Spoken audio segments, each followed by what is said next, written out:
স্বামীর অনুমতি ছাড়া কোনো স্ত্রী যদি এই তিনটি কাজ করেন, কোশ্চিন কালেও আপনি জান্নাতে যেতে পারবেন না, আপনার জন্য জাহান্নাম অবধারিত। এক নাম্বার কাজ হলো, স্বামীর অনুমতি ছাড়া আপনি কোনোদিন চাকরি করতে যাবেন না। অনেকে ভাবতে পারেন হুজুর চাকরির বিরোধিতা করছে। না, আপনাকে চাকরি করার বিরোধিতা আমি করছি না। আপনি চাকরি করতে পারেন, কিন্তু স্বামীর অনুমতি লাগবে।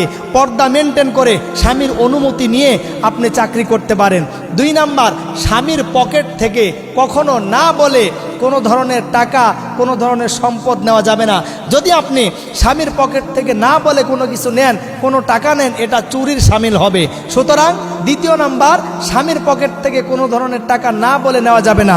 তৃতীয় নাম্বার হলো, স্বামীর অনুমতি ব্যতীত নফল নামাজ এবং নফল রোজা করা যাবে না। কারণ এমন সময় আপনি নফল নামাজে দাঁড়িয়েছেন, ওই সময় আপনার স্বামী আপনাকে একান্ত কাছে চাচ্ছে।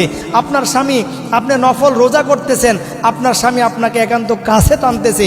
এজন্য আল্লাহ নবীজি সাল্লাল্লাহু আলাইহি ওয়াসাল্লাম বলেন, স্বামীর অনুমতি ব্যতীত তুমি নফল নামাজ এবং নফল রোজা এই দুটো জিনিস করবে না। সুতরাং এই তিনটি কাজ যদি আপনি মানতে পারেন, আল্লাহ পাক রব্বুল আলামিন আপনাকে জান্নাতের উচ্চ মাকাম দান করবেন।